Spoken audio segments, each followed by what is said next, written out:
साथियों नमस्कार। आज मैं ऐसे महान क्रांतिकारी के विषय में बताने जा रहा हूं, ऐसे महान व्यक्ति के बारे में बताने जा रहा हूं जिनका आज पुण्यतिथि है, लेकिन आप जानते नहीं होंगे।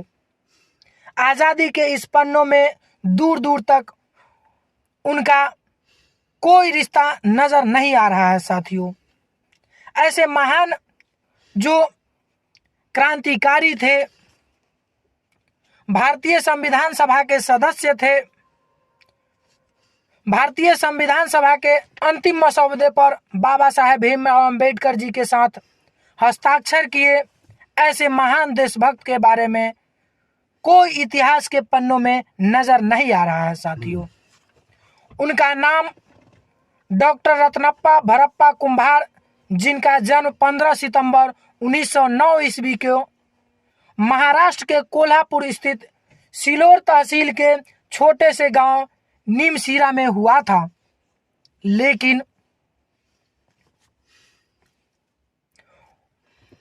एवं उनके प्रारंभिक शिक्षा दीक्षा कोल्हापुर स्थित राजाराम हाई स्कूल में हुआ था, जिसके बाद उन्होंने 1933 ईस्वी में कोल्हापुर स्थित राजाराम कॉलेज में अंग्रेजी विषय के स्नातक पास किए। उसके बाद उनको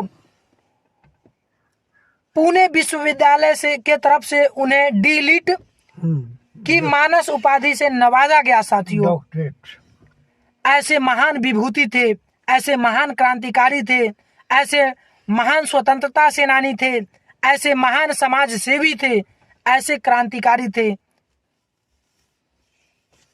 डॉक्टर रत्नप्पा कुंभार जी रियायती के कट्टर विरोधी थे। जब अंग्रेज के समय में या उससे पहले भी रियायतें चलता था, उस समय डॉक्टर रत्नप्पा कुंभार जी रियायती के कट्टर विरोधी थे। और भारत छोड़ो आंदोलन का जब आगाज हुआ, तब उन्होंने आंदोलन में सक्रिय रूप से सक्रियता निभाने लगे और बहुत अच्छा आंदोलन में कूद पड़े, जिसके कारण उन्हें देशभक्त की उपाधि भी मिला। ऐसे थे रत्नप्पा कुंभार जी, जिन्होंने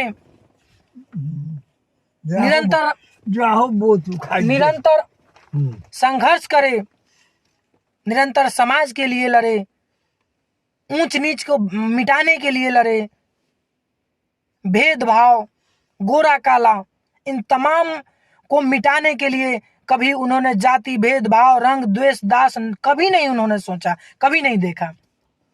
ऐसे थे क्रांतिकारी, ऐसे थे वो। आज के युवाओं को मैं प्रेरित करना चाहता हूं, बताना चाहता हूं कि समाज में हो रहे जुर्म, अत्याचार, शोषण, बलात्कार, उत्पीड़न एवं अपने अधिकार के लिए लड़ना चाहिए, संघर्ष करना चाहिए, बोलना चाहिए। साथियों, मैं आग्रह करना चाहता हूं। 1952 ईस्वी में रत्नप्पा कुंभार जी को लोकसभा संसदीय निर्वाचित हुए, जिनके बाद उनके नाम से कई कॉलेज, कई डिग्री कॉलेज स्थापना किया गया, कई संस्थाएं की स्थापना की गई।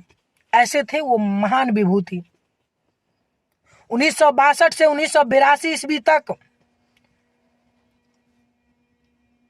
लगातार 20 वर्षों तक सिलोर परिषद के सीट से विधान परिषद भी रहे।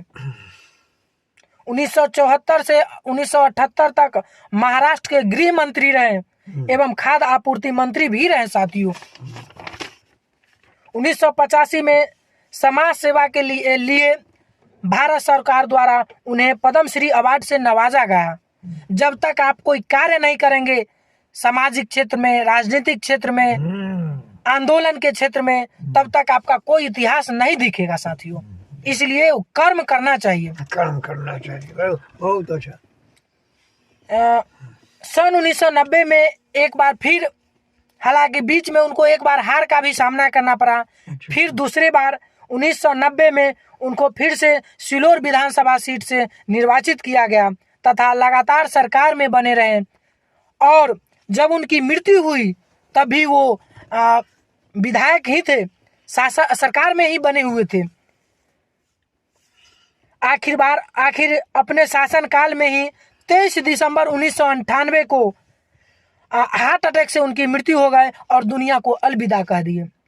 इसलिए मैं तमाम भारत के नागरिक, तमाम युवाओं को आग्रह करता हूं कि अपने अधिकार के लिए, अपने समाज पर हो रहे जुर्म, अत्याचार, शोषण, बलात्कार, उत्पीड़न के खिलाफ बोलना चाहिए, बात रखना चाहिए। चलो ठीक है। जय हिंद, जय भारत, जय रत्नप्पा, जय बिहार।